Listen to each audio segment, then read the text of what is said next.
Mr. Kim, thank you so much for the opportunity of meeting you today, of bringing these young people, very young faces, very happy faces, I can talk to about Africa. Africa is not so much spoken on this side, on the Korean side. Maybe much spoken in the West. So I'm here today to introduce my continent, Africa.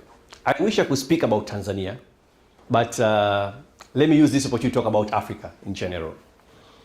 And I want to do this because Africa has been very much misrepresented to the world.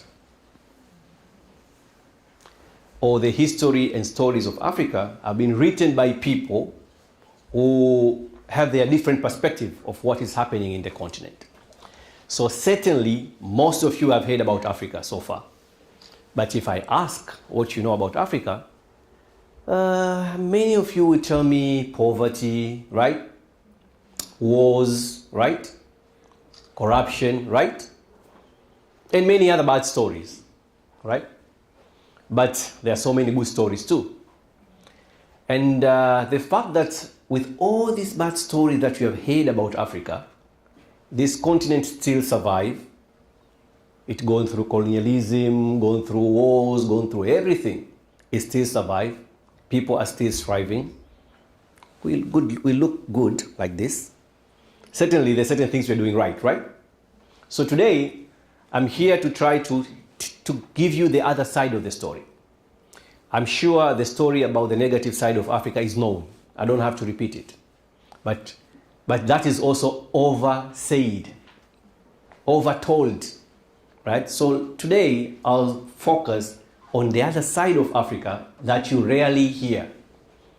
From whether you go to the internet today, whether you go to the international news, you will not hear. You only hear most of the times about something wrong is not happening in Africa. Oh, in Mali there's a coup. Oh, something is happening in country X and Y. But we never hear the good stories. So today I'm here to try to tell you the other side of Africa. The Africa that is growing, the Africa that is forward-looking. Because you are the young people, you are the future, so you have to see the future that is coming ahead of you. So I will start with a very famous quote, which I like it so much. It says, when we change the way we look at things, the things we look at change. Most of the time, it's our own perception that make us see things in a way, but not necessarily the way we look at things, this is how the things are. So first of all, if you want to understand about Africa, you need to change the way you look at things. And the things you look at change. One of the most misconception about the continent, about the Africa, is most of the times when it is mentioned as a country. Africa. And to many people in the world, they believe Africa is one country. But Africa is a continent of 54 countries.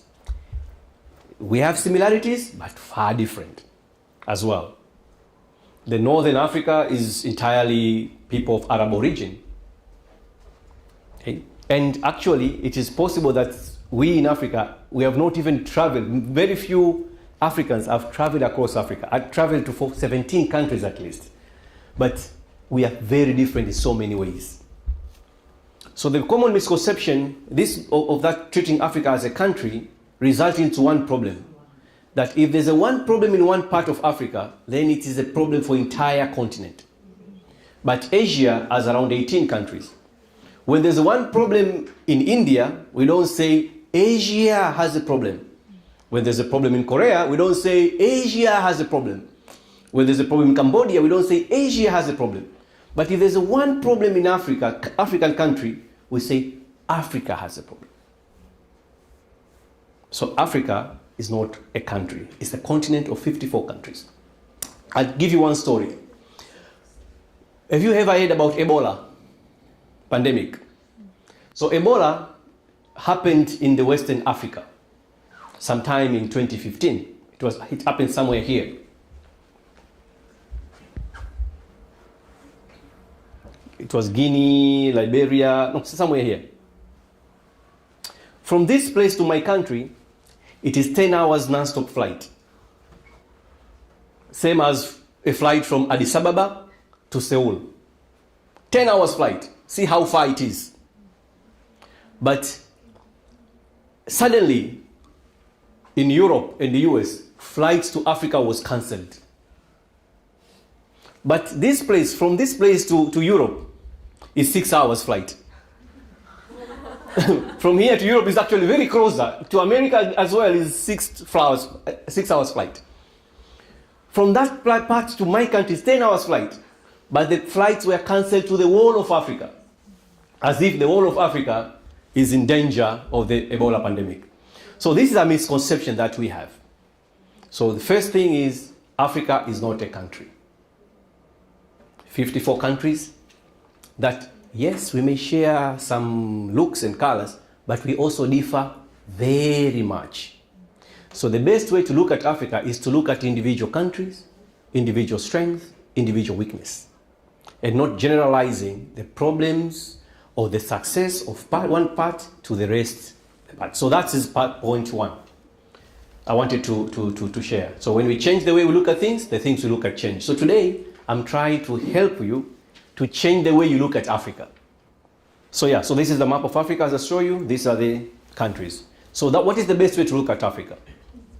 Africa is beyond geography, is beyond history. Okay? In this continent, most of the time when they talk about Africa, they talk about either geography or they talk about resources. Africa, continent rich in resources, but we rarely talk about people. Africa is also about human beings. It's about minds. It's about ideas. It's about hearts. Right?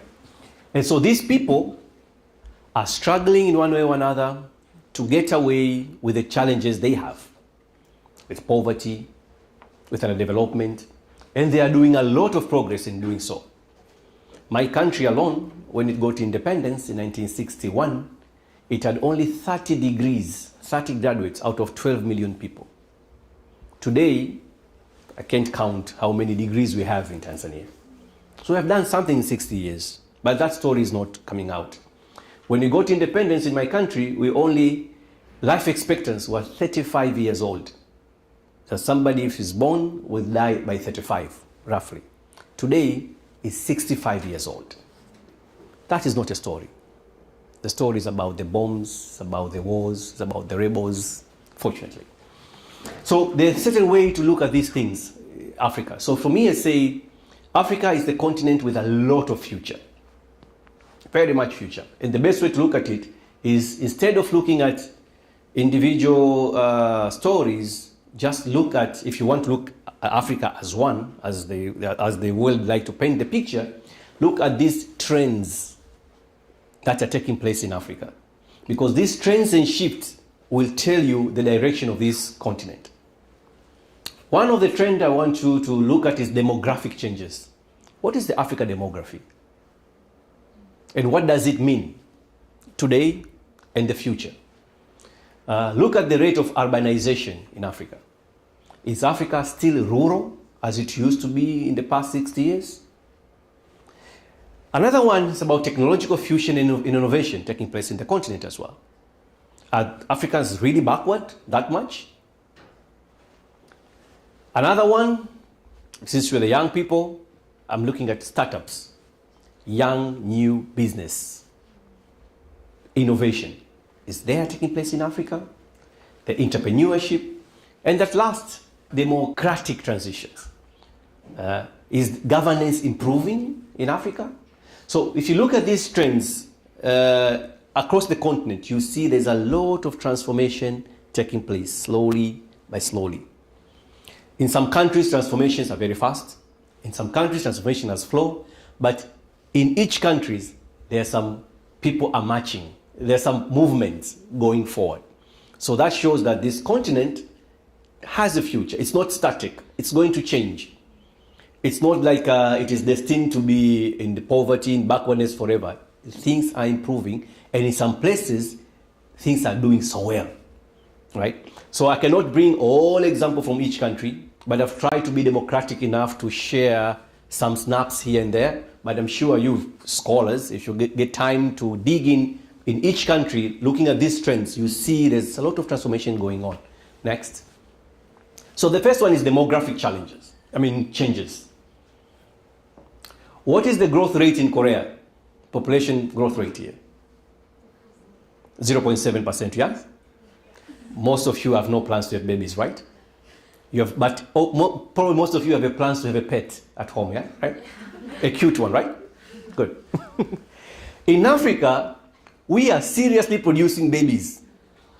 Seriously. Big business, big industry. In my country alone, in every 10 years, we are adding 20 million people. New people, 20 million new people after 5 years. That's why during independence we were 12 million. Today we are 60 million. But this trend is all over Africa. So say Africa has 10 countries with the highest average fertility. 43 million Africans are born every year. 43 new million babies every year are born in Africa. A number that will increase to 53 by 2040. So Africa is expected to be somewhere around 2 billion population by 2050. In many of our countries, the average age is very young. In Korea, the average age, the mean age is 46, I think. In my country, is 18. In my country, Tanzania alone, 46% of my population is below 14 years of age. So it's a country full of children. What does that mean? Everywhere in the world, Korea, in Northern Europe, in the West, population is going down. In Africa, it's the only place where population is going up. That means more workforce, more dreams, right? More energy. And what does it? More market in the near future. So you can say Africa is the continent with a lot of future. And nearly every country now in the world is planning something to deal with Africa. Even in Korea last year, we had the Korea-Africa Summit for the first time. So this is another way of looking at Africa, demography. So look at that demography. Sea of young people, look at Korea history when it was developing. It has a lot of young people. Mr. Kim will be somebody to testify that. During the Koreans' growth, there's a lot of young people, a lot of labor. And this story is now in Africa. The second story is urbanization. Africa is no longer becoming rural. There's a lot of shift from rural area to urban area. As more cities are growing, that means also more middle class are growing, more consumers are growing, more markets are opening. So urban population in Africa is forecast to rise to 50% by 2050. So 50% of Africans by 2050, they'll be living in cities. They're living in Seoul, right? And it's expected to be around 1.34 billion people in Africa. They'll be living in the cities by 2050. It is said by the statistic that there will be addition of new 100 towns, cities with 1 million plus population by 2050. So that means a lot of opportunities in towns. A lot of businesses are growing because in cities people are not farming, right? It's about business. So it's about investment in mobility, transportation, services, housing, and lots more.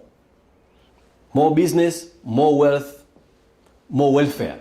That's what's going to happen in Africa. So almost in every part of Africa, cities are growing. My own country, Dar es Salaam itself, our city today is 6 million people. By 2030, it will be 10 million people. It's going to be a mega city.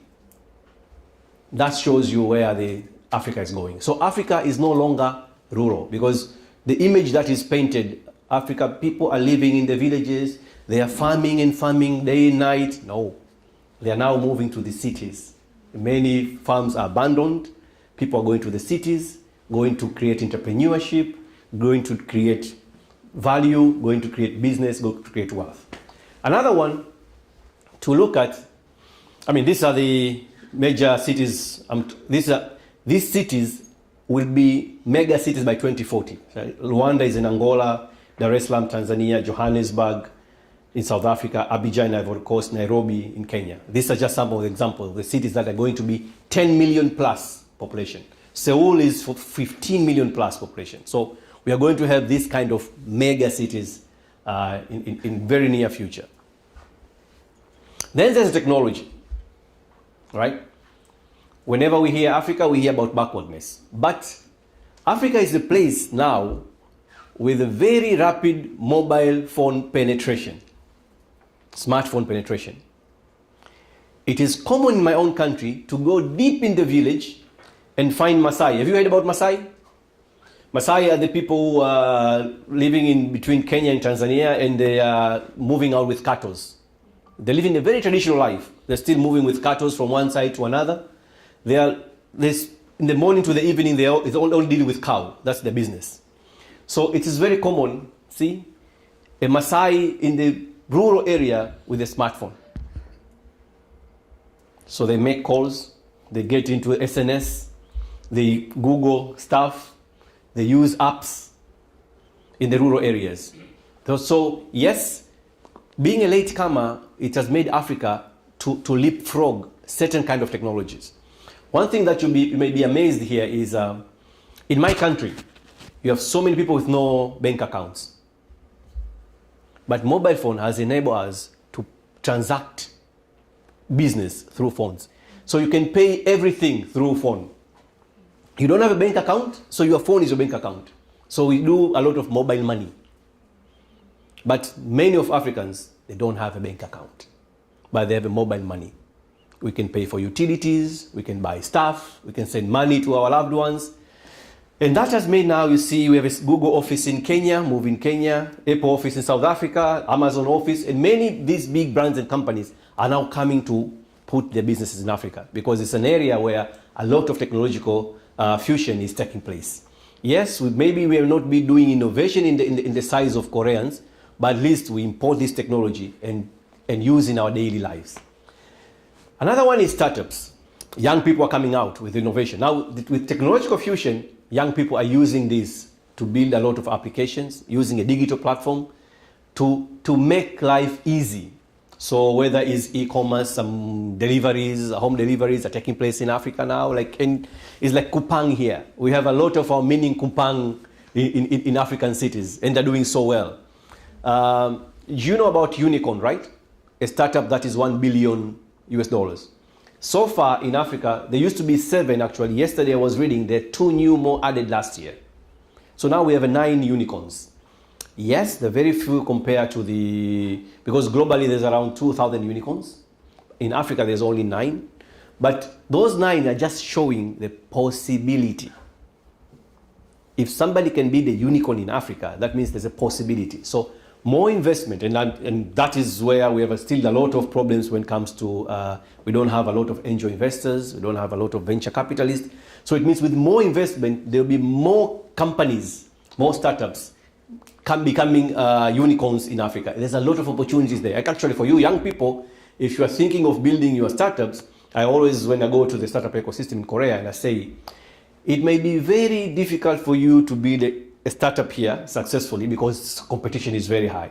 But if you move to Africa, you can make best startups and make a lot of money.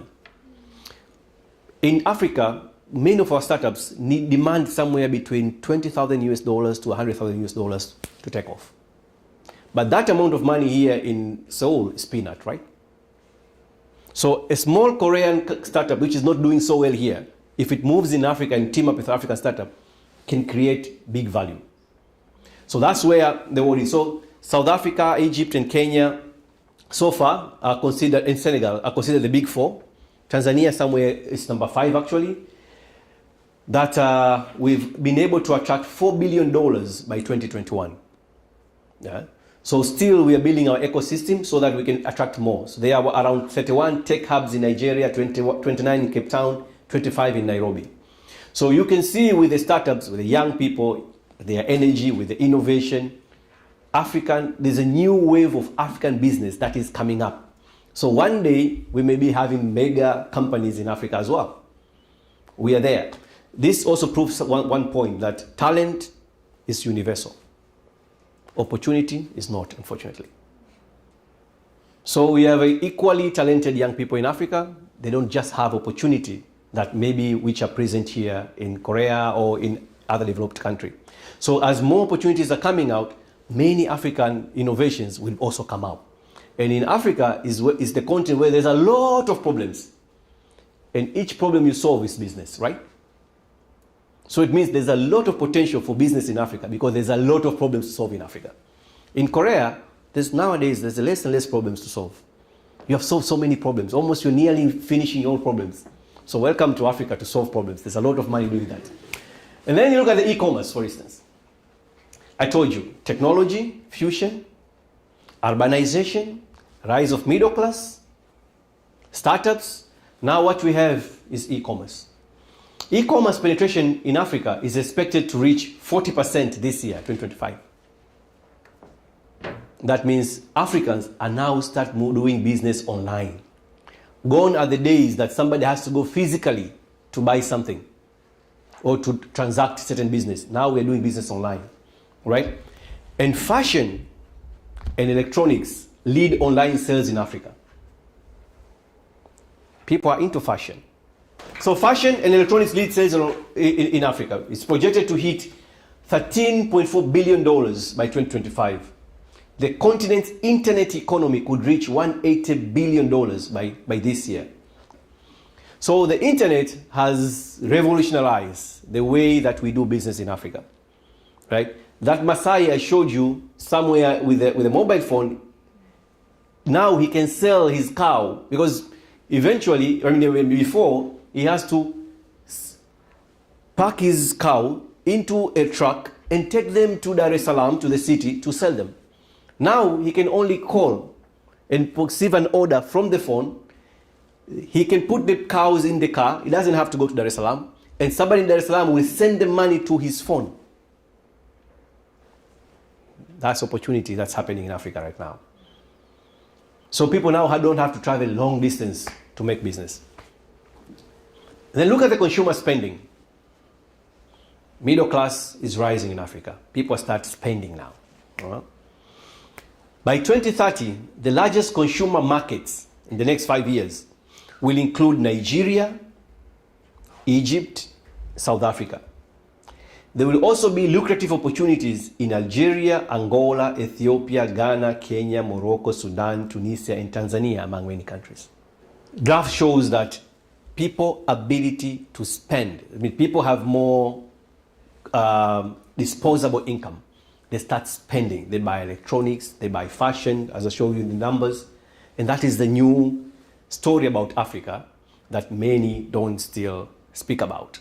So there's a lot of business going on. If you want to understand that people transforming in any society, look at the art and culture, right? In Korea, during the times of Mr. Kim, were there K-pop? Were there K-pop during your time? K-pop was there? Oh yeah. BTS. Okay, don't know that much. So it was not. We didn't have BTS then, right? We didn't have New Jeans, right? Right. But as Korea economy grew, one of the phenomena that is coming out is rise in K-pop, rise in K-film, K-beauty, K-everything. So art and film music is a sign of transformation in society. Same in Africa. In Africa today, there's been a lot of changes in terms of production of film. All right, top 10 African countries in terms of film production today is Nigeria, Ghana, Kenya, Tanzania, then Uganda, Tunisia, goes up to Egypt. All right, and a lot of Africans are now going to the cinemas. In South Africa today, there's around 663 CVG, or Lotte Cinema, whatever. People are now going to watch cinema in like here in Seoul. So every weekend, every now, people are going to watch cinemas. And these are African films. And same as when you go to the music as well. There's a lot of, at least in our case in Tanzania, we have our own K-pop we call Bongo Flavor. It's in Swahili and it is spread in East and Southern Africa. We have our own BTS there. We can play our music from morning to the next morning. We don't even have to use a foreign music, and people will be dancing. All right. Same as film. We have a film channel in Tanzania, for instance, that shows only Swahili. Our language is Swahili. Swahili movies, 24 hours. Something that 10, 20 years ago, we all used to watch Hollywood movies and Bollywood movies. But now, in Tanzania, people are watching K-drama, but translated in Swahili. So that shows that people have now more and more become spending time in culture, because in the first stage of development, when everybody struggled to make an end meet, people have no time for music much, for art much. Everybody's going to farm and produce. As people start having enough, people start venturing into music, film, art. People want something to refresh the mind, because society starts becoming stressful and competitive. You need somewhere to release. And that's why the music industry and the art and fine industry is coming up in Africa as well right now. So that's a sign that there is transformation. Africa becoming middle class, becoming competitive, becoming stressful. People start spending, become consumers, going to the supermarkets now, going to the e-commerce, buying fashion, going to listen to the art, going to watch movies, like any place in the world, and becoming more urban. And look at the democratic development. It has been a story for a longer time before that Africa is about dictators, and leaders who don't care about their people. But no longer the story. In Africa today, yes, few spots continue to be there, but in every country, there's a lot of democratic transition going on. Last year alone, 18 countries went to do elections, and all those elections became peaceful. In some countries, opposition are taking leadership. So the parties are alternating. Previously, whenever there's an election in Africa, the next thing we were expecting was death. After elections, wars and death. But nowadays, in many places in Africa, elections are taking place and they end up peaceful, and people accepting defeat, and life goes on. In my country, we are going to have election this year. And it's going to be, of course, at least in Tanzania, we've never had any civil war. My country has been peaceful for the past 60 years. And we are hoping and expect it to remain the same. But in my country, a president is a woman. And it's fine. Life continues. So it's okay. So you can imagine African country and have a woman president. It is taking place in my own country. It's very possible. So Africa is changing in so many ways. Actually, now we have 2 women presidents in Africa. So what about African relations with the world? Then you see, because of these transformations I spoke about here, every serious country in the world now, especially those who are doing economically very well, are trying to embrace the continent in Africa. So you have heard about China-Africa Summit, Japan-Africa Summit, Turkish-Africa Summit, Saudi Arabia-African Summit, X and Y African Summit, and last year, even Korea, for the first time, called for Korea-African Summit, because it realized that that's where the future is. Okay? So that is also telling a story that if Africa was a very hopeless continent, then you didn't have all these summits. Every country is trying to call Africa and sit down with Africa to discuss about the future. So that means there's a realization that there's a future in this continent. And now Africa is trying to make a free market economy. Because one of the biggest challenge for us was trading among ourselves. So Africa was trading with outside world, but it was less and less trading among ourselves. There's a lot of barriers of trading among ourselves. So now our leaders have accepted that Africa is going to create one market called Africa Free Trade Area. So we are expecting that this one will boost African income by 7% by 2035 to the tune of 450 billion US dollars, lifting 30 million Africans from extreme poverty and create $76 billion of world income. So we are still in this. It's like 3, 4, 5 years. But the moment African free trade will become realized, it means there'll be more and more trade in our continent, and more investment will be coming in, because Africa will now become a largest single market. Like when you look at the market of China, it's bigger, right? So Africa or India. So Africa will be a bigger market like India or China. So that is also expected to have a lot of opportunities coming to the continent. Next. The challenge here is Koreans must also shift the perspective about how they look this continent and start looking at, because of course we have seen a lot of Chinese coming to Africa, Japanese are coming to Africa.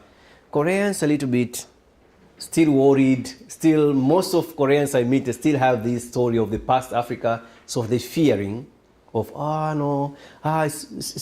first of all they tell me it's very far. So like, okay, a flight from Seoul to Tanzania, if we go by direct flight, is 12 hours. But anyways, since it doesn't exist, let me use what it exists. A flight from Seoul to Ethiopia, Addis Ababa, is 10 hours. How long is flight from Seoul to Los Angeles? The west way, Yeah. 11 hours. Coming back this way, 13 hours. So what is far here? It's cultural, not distance, not physical. So say, no, Africa is very far, Africa is very far. No, it's cultural far, not physically far. So Koreans must change the way they look at distance. Thank you. Samila, I'm more than ready to take your questions. If you have, I'll be able to respond. Thank you so much. This is a new Africa. Thank you. I was one of the person that thought that Africa is still in poverty and not that developed. But through this lecture, I got a new perspective, and thank you for that. And now I'm going to medical school, so I'm medical school students. And my dream was going to Africa and do some volunteers for Africa's citizen using Korean medical technology. But listening to the lecture, I thought that the Africa's medical infras and the medical things can be different than I was thinking about. So can you talk about some infras about medicals and hospitals and all of the medical things in Africa? I want to know about the real detail about that. I still encourage you to continue with the dream of doing volunteer work in Africa. As I mentioned when I start saying that, yes, there's a lot of transformation. But again, these transformations are not spreading evenly in the continent. So there's some countries are doing so good, some countries are doing relatively better, some countries are doing bad, right? So there's still opportunities. It's a question of where do you want to go. So in those areas which we are not doing so good, you are still needed very much, right? Even within a country, like in Tanzania, there are places we're doing so well, but there's some regions we are still lagging behind. But there are some cases, even if we are doing, Africa is improving in terms of medical services, but still we are falling short when it comes to specialized services, right? So there are some specializing services we're not doing well as well. So we're still building capacities. So I'll give you an example. In my own country, in the past 10 years, we have been able to reduce maternity and mortality rates. We used to lose a lot of women and children during birth and in first 5 years because of diseases. But with improvement in immunization, improvement into clinical services, maternity services, now we have reduced the number for more than a half, right? But still, deaths are still there. But I've been to places where they've never come across a death of a woman giving birth for the whole year. So it's possible. In my country still, they say that around 100 out of 100,000 births will still die. So we still need volunteer services. But Korea is doing a lot, at least in my country. We have built one hospital, 600 bed, by Korean EDCF, Korean loan, is doing very well. Now we are doing kidney transplant in Tanzania. Now we are doing bone marrow transplant in Tanzania. We used to send these patients to India before. So government used to spend a lot of money to send these people to India. We used to have anybody with a heart complication, we used to send them to India. But now we are doing it in Tanzania because we cooperated with China when we built one of the best heart hospital in the Eastern Africa. It's in Tanzania. So still we still need a lot of help when it comes to things like cancer. We are not build much capacity in those areas. In child health still, we are still struggling. Orthopedics. So you still have a lot of room to do, and we still need volunteers in Africa. It will take time to come to the levels that Koreans are. But we are doing there. So please consider doing that, because we still need you, we still need your help. So the dream is still there, and I would encourage you to come to Tanzania. So once you're ready, let me know. Right? Because we have a lot of volunteers, and we need a lot of volunteers. We have some through Koika, some through other organizations. So if you're really interested in Tanzania, let me know. Right? But you can still go anywhere place in Africa, but Tanzania is the best one. You said that many countries in Africa are developing, but urbanization always is followed by environmental pollutions like deforestation or air pollution. And there is always a problem of balancing the development of developing countries and the solutions of environmental problems. So here's my question. I want to ask you your opinion about these kinds of problems as a person who represents the country of Africa. So what can we do to solve these kinds of problems? So, thank you. I remember to read a book by one scholar. It's called The Plundered Planet. It's called Paul Collier. It's an Oxford scholar. It's a very good scholar of economists. He was saying that the problem of this world today is people are in two opposing sides. Either they are so much environmentalists, or they are so much industrialists. So there's no in the middle. He say either of the two is dangerous. There's no way, if preserving environment cannot be the ultimate goal, that we make humans not transforming because we preserve environment. And equally, transforming development cannot be the only goal in such a way we forget about environment. So we need to find a balance in between. That's what we're trying to do. At least in my country, 36% of Tanzania is conserved. It is national parks, forests, wetlands, 36%. And that 36% is actually the size of entire Korean peninsula, north and south. Kept aside, nobody's touching it. So we preserve. But yet, because of poverty, and that's where technology makes a difference, because of poverty, we are harming environments in a big way. One example, every year we are cutting down 400,000 metric square kilometers of forest because of getting cooking energy, producing charcoals and firewood. All right? So that is 1% of Tanzania forest every year is going down. But now, our president is a woman. She come and say like, no. She introduced agenda of clean cooking energy, where our plan now is by 2032, 80% of Tanzanians will be using clean cooking energy, not firewood anymore. So she started by putting a ban for every institution, school, prison, or any institution or hospitals that cater for more than 100 people must use gas, no longer using firewood. So we have started that way.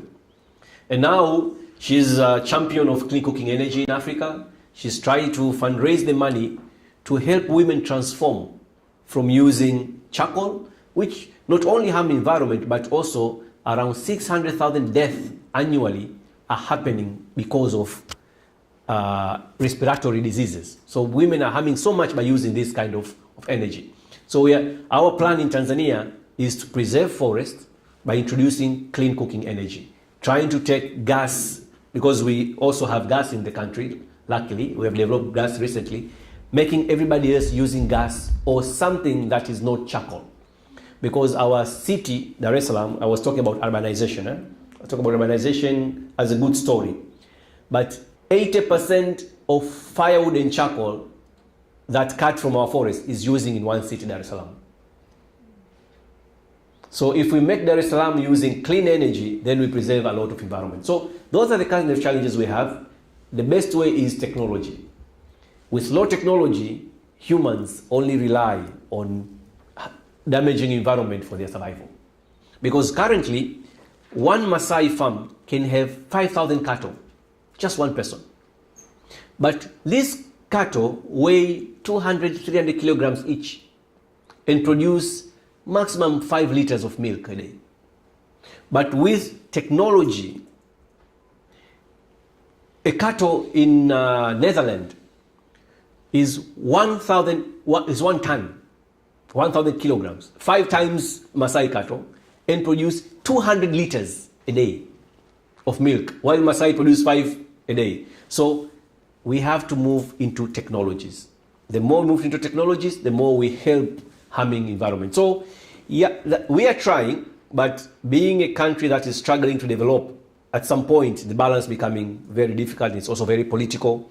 If it's difficult in America to introduce green energy, because big corporates don't want to, they say the green fraction, the switching cost is very expensive. You can imagine how tough this bargain is when it comes to developing country. So yeah, maybe we'll do our share of polluting, but the lucky part is we are developing at a time where knowledge about environment and need to conserve environment is far better than when maybe Korea developed during that time. So today we are more conscious in polluting compared to during your time when you were growing. So we try, at least in Tanzania case we try. So in Africa, at least there's a conversation. Maybe Africa may be a model of a continent that will develop with less polluting compared to the rest. Because now we're developing at a time where climate change is a reality. I want to know about who created this, and I'm a bit sad that many classic books that have written, especially by Western people, are continuing this kind of misconception. So could you please tell or recommend some book or some other things that can break this conception about this? We have a saying in Africa which goes, say that until lions, you know lions, huh? Until lions have their own historians, the history of the jungle will only glorify men. Okay? So long as lions, they don't have historians. Every now men went to hunt, a lion will come out and tell a story about the jungle and how men are brave and they kill the lions. Because lions doesn't have historians.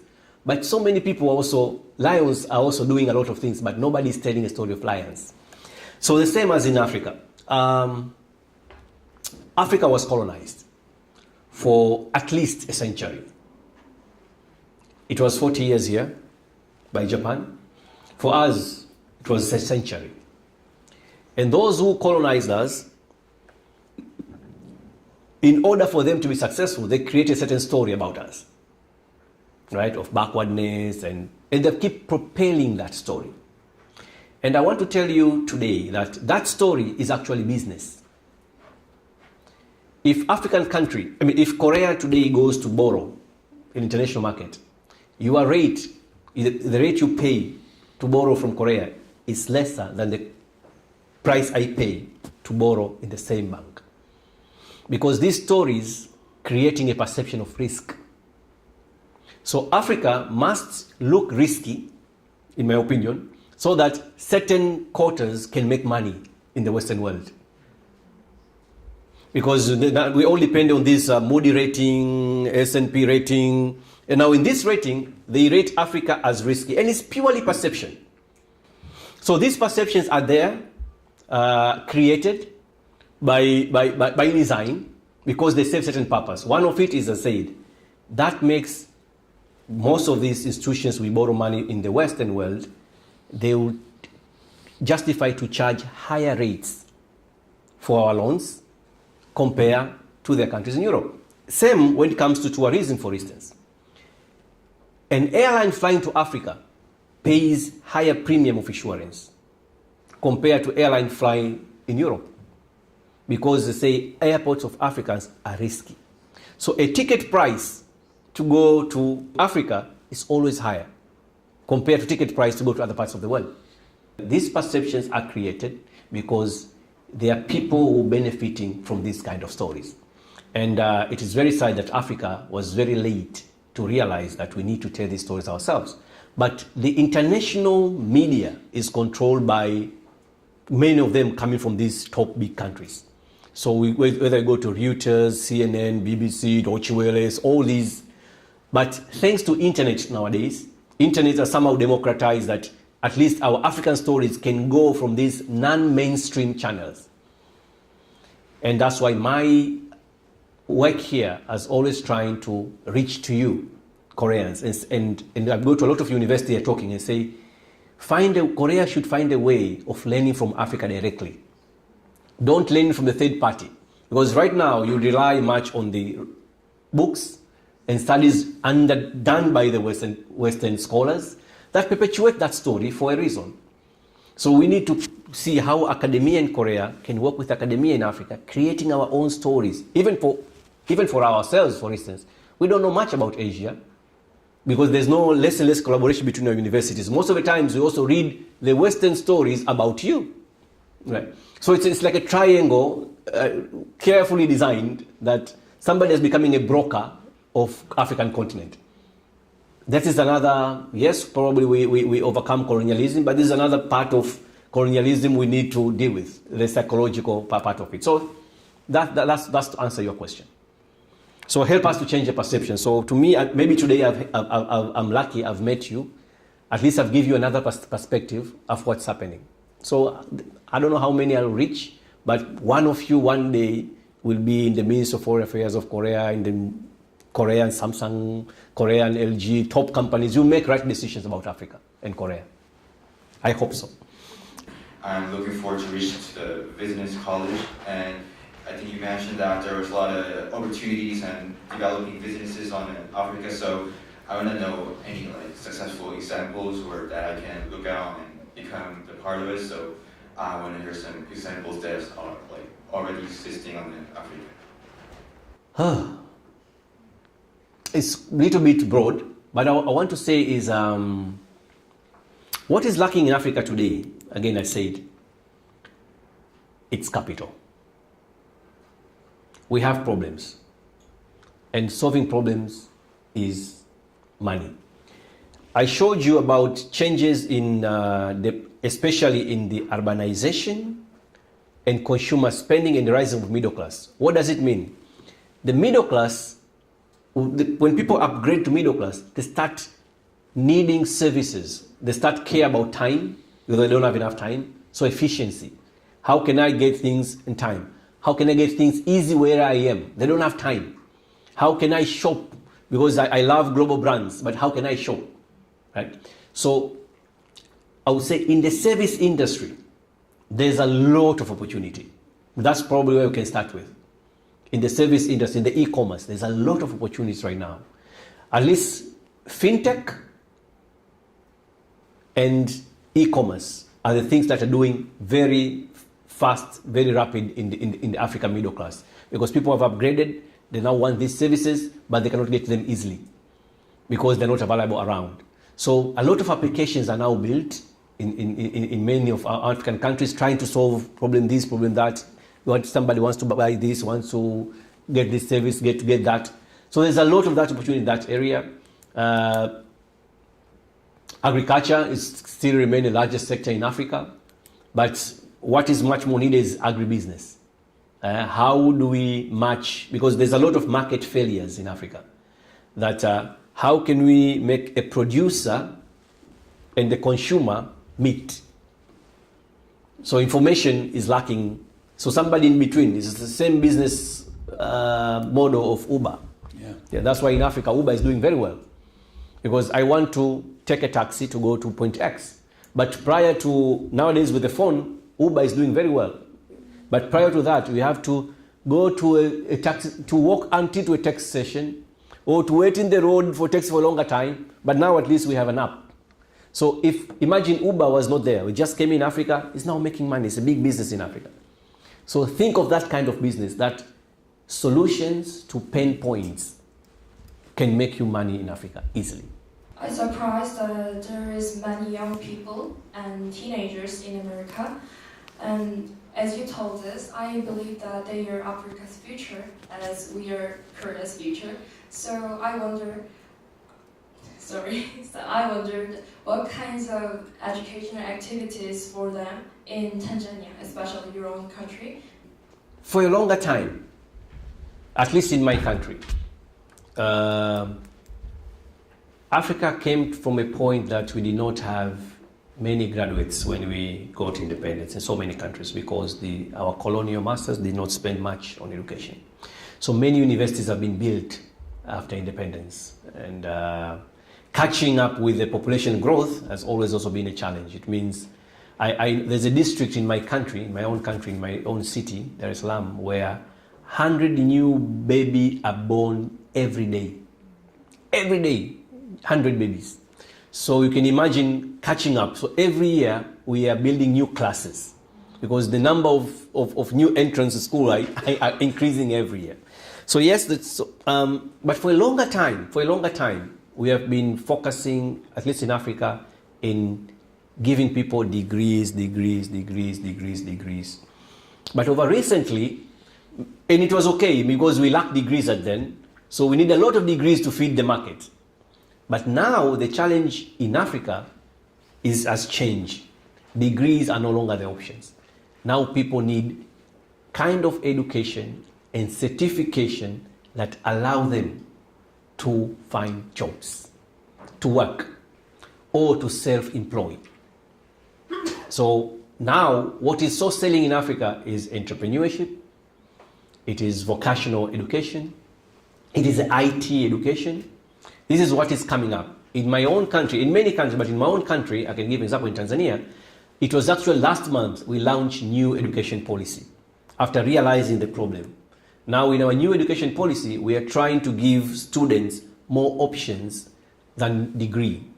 That at the very early stage, people may start deciding, like, no, I want to do business. I want to do technical education. I want to learn sports. I want to learn music. We have now started, after realizing that degrees cannot transform a country. You need a certain number of degrees, because degree is about thinking. Some people producing ideas, but ideas is one thing, but we need many, Mr. Kim, to make things happen. We need many of Mr. Kims, not many people with ideas. So we realize we have a lot of degrees, we have a lot of ideas, we end up having difficult politics, because everybody has an opinion. We need less opinion. We need more products and services. All right. So this is where that's the direction of education now. And actually, my Minister of Education was to fly in Korea last month, but because of change of government, I think he will come here in April. One of it is coming to learn how Korea has successfully used education to transform our country. So that's the direction that we're going. And all Africa, that's the story is the same. We based so much on degree before, because degree was prestigious. Somebody has a degree. So everybody, every family like the prestige of having a degree at home. But because by then, everybody getting degree will get a job directly. So people were absorbed. So degree was a ladder to a better life. But as days goes, degree is not paying anymore. People see dropouts. They went to the market. They struggle with entrepreneurship. But sometimes they're doing better than their degree students, their degree children. So even parents now are thinking like, no. Let's take our children more into business schools, into trade schools, into tech school, rather than going to the degree. So there's a shift going on in Africa. And I think it's a very positive shift.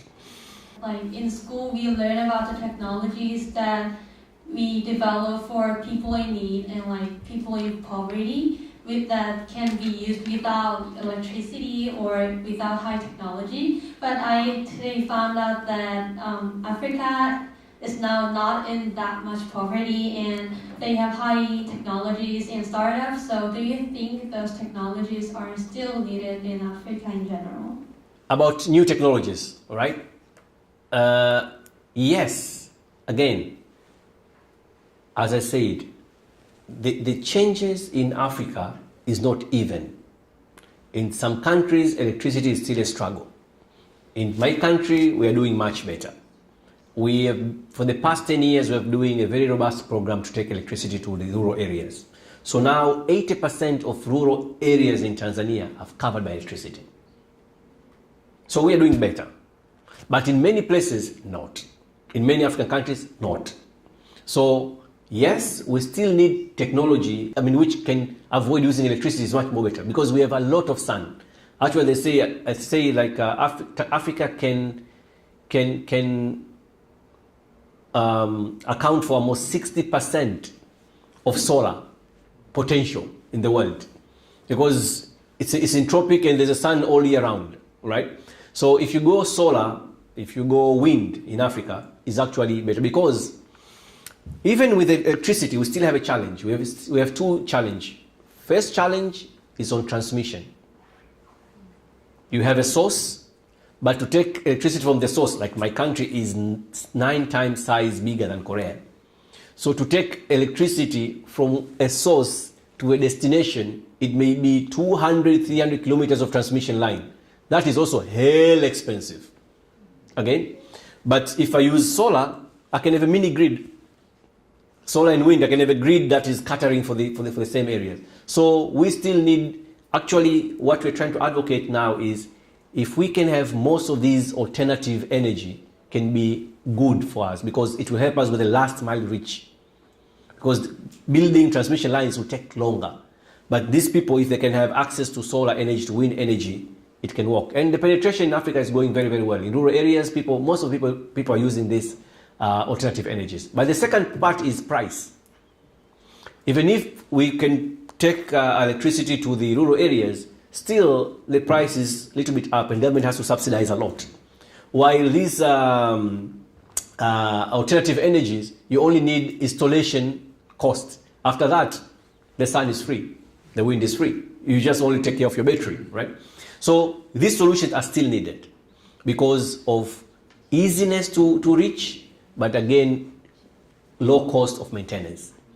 So we still need, last month in Tanzania, our president hosts a global meeting we call Africa 300 million Pact, something like that, where World Bank was there, African leaders were there, IMF and all these big organizations were trying to see how can we light up 300 million homes in Africa by 2030, right? So these alternatives were among the things that, because not all African countries have source. We are lucky, we have gas as a source of energy, but we have plenty of rivers.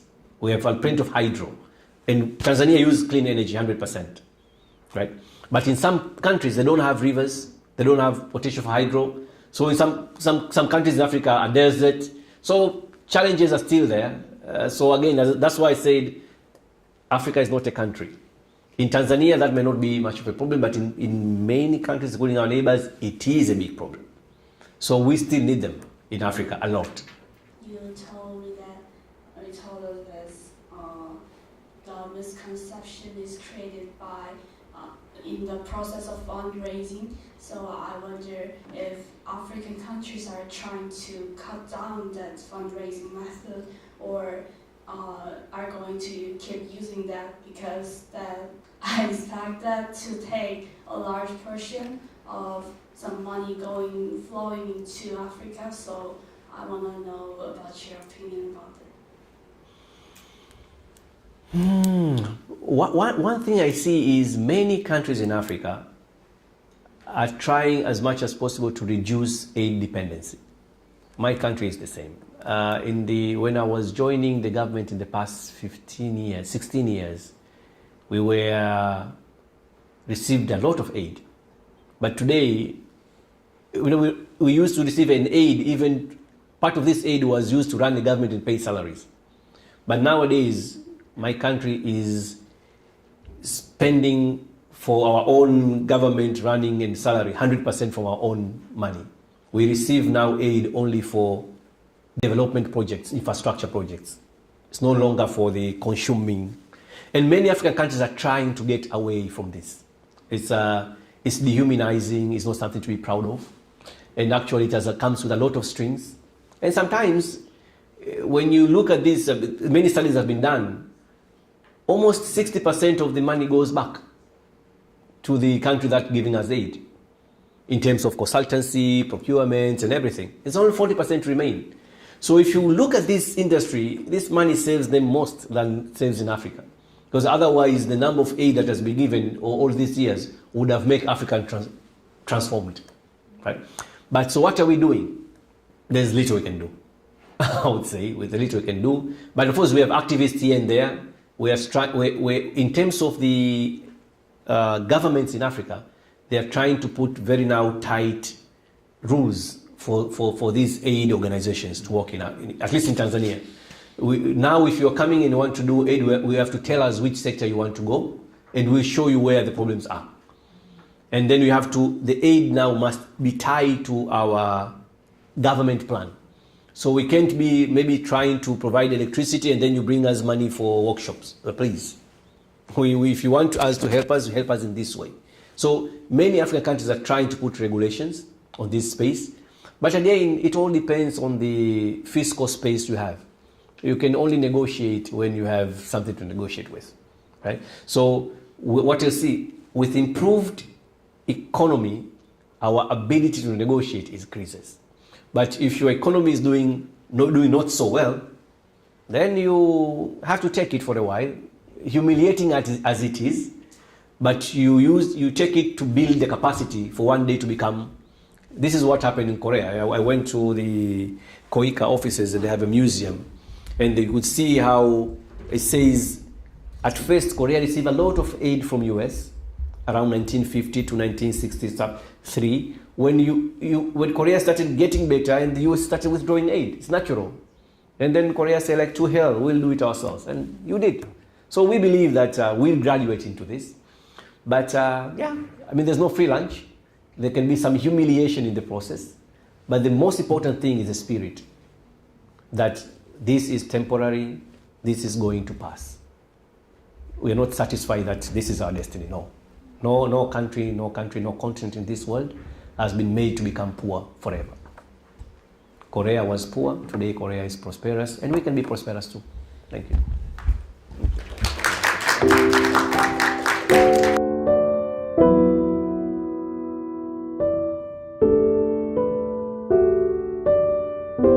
항상 여러분한테 그 전에도 얘기했지만 여러 눈적으로 빛나는 거 보면은 이 나라의 장래가 굉장히 밝은 것 같이 보이고 아주 즐겁다고 하는. 근데 그 한국 학생들은 진짜 공부를 잘하고 여러 가지 세조가 있는데 그렇다고 해서 세상 것을 다 가지고 있는 것은 아니라고. 예? 근데 그 중에서 가장 모자라는 게 뭐냐? 세상을 넓이 보고 다른 것을 경험하는 것이 모자란다고 내가 생각하기 때문에 우리 파운데이션에서 여러분들을 초청해서 짧은 기간이지만 그런 거를 보여주려고 하는 게 그게 우리의 노력이라고. 왜냐하면 여러분들이 눈을 이렇게 시야를 넓히면은 가지고 있는 재산을 지금 쓸 수 있는 것보다 10배, 20배로 늘려서 쓸 수 있다. 그러니까 미천은 똑같지만 쓰는 자본은 엄청나게 크게 커진다고 그것이. 그것이 내가 바라는 거고 아마 여러분들이 그걸 잘 해낼 거라고 생각한다고. 지금 그 대사께서 설명해 주는데 아마 여러분들이 아프리카를 접하는 기회는 별로 없을 거예요. 근데 지금 얘기 들은 거랑 마찬가지로 사실은 아프리카는 앞으로 그 희망의 대륙이라고. 왜냐하면 지금 모든 뭐 경제고 정치고 모든 이런 것들이 유럽에서 갈달해가지고 미국을 거쳐서 일본 거쳐서 한국 오고 중국 가고 이제 아시아 다 갔잖아? 세상에 남은 데 어디 있어? 아프리카 뿐이라고.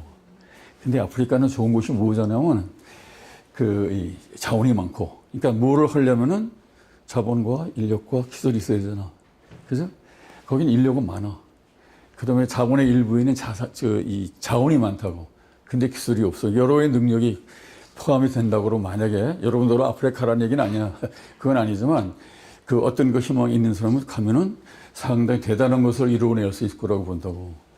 그리고 항상 여러분들이 볼 때는 다른 나라 학생들하고 이렇게 비교, 나는 여러 나라 다녀봤거든. 다른 나라 학생에 비교해 볼 때 능력이 월등하게 위에 있어, 사실은. 그거는. 근데 어떻게 잘 써야 되는지는 개발이 안 된 것 같아. 그러면 주머니에 돈이 아무리 많아도 제대로 못 쓰면 그건 있으나 없으나 똑같다고. 예? 그러니까 여러분들 하는 공부에 더해서 그걸 어떻게 사용하는 거를 가능하면 빨리 배워야 돼요. 그러려면은 우선 그 긍정적인 눈을 가져야 된다고. 똑같은 상황을 보더라도 하나는 이쪽, 하나는 이쪽이잖아. 그죠? 그걸 항상 오른쪽에 있는 거로 봐야만 된다고. 예? 그렇게 하려면은 어떻게 되냐. 다른 사람이 하는 거를 많이 봐야 돼. 그리고 다른 사람이 하는 거를 인정해줘야 된다고. 그러면 나는 그전에도 얘기한 거로 기억되는데, 우리나라 사람들은 경쟁을 한다는 거 보면 경쟁은 맨날 싸워서 때려 부셔야 되는 거로 생각하는데 그렇지 않다고. 경쟁자를 항상 선생님으로 생각을 하고, 그러면 나는 고기부터 시작을 하는 거니까 여기까지는 공짜로 얻었잖아. 그럼 그만큼 빨리 갈 수 있다고. 그리고 지금 여러분의 능력이면은 세상에 어느 곳이든 여러분의 능력을 기다리는 곳이 많아요. 얼마든지 있어. 그러니까 요게 그 한국의 땅에서 여기서만 좁은 데서 그러지 말고 멀리 보라고. 기회가 얼마든지 있으니까. 그리고 이게 이렇잖아. 세상에 이제 모든 일은 나는 음식 하는 거에 많이 비교를 한다고. 똑같은 재료를 가지고 음식을 만들어도 사람마다 다 맛이 틀리잖아. 여러분이 가지고 있는 재주나 능력도 그거에 따라서 효과가 10배, 20배로 이렇게 늘어날 수 있는 거라고. 그러려면 우선 다른 거를 볼 줄, 내가 아닌 다른 거를 볼 줄 알아야 되고, 내가 아닌 다른 사람하고 같이 할 줄 알아야 돼. 그래서 우리 그 프로그램도 그렇게 하기 위해서 계속해서 사실은 그 인프로 개발을 하고 있다고. 아마 어쩌면 이번 해부터 잘 모르겠는데, 준비가 안 되면 내년 해부터는 이 미국에 온 미국의 학생들하고 같이 여러분들이 하는 프로그램 똑같이 해서 다른 사람들은 어떻게 생각하고 그들은 어떻게 만들어내는데 우리는 어떻게 생각했는데 어떻게 만들어졌다. 예? 그런 걸 한번 비교할 수 있는 기회를 만들어 주려고 그러고 있다고. 그래서 여기에서 학교에서 열심히 공부해가지고 배운 거가 아닌 거, 그거를 이렇게 보태주려고 노력하는 게 우리의 목적이라고. 예. 저는 제가 1학년 때 이제 다른 학교 친구들과 함께 미국이라는 먼 곳으로 가서 이게 새로운 것을 많이 배우고 또 이제 영어로 소통할 수 있는 그런 기회를 가지게 되면서 제 스스로 많이 성장했고 제 인생의 터닝 포인트라고 말해도 됐을 만큼 정말 소중하고 좋은 추억으로 남아있거든요. 그래서 이런 기회를 만들어주신 회장님께 꼭 감사하다는 말씀 직접적으로 드리고 싶었습니다. 감사합니다. 네, 고마워요.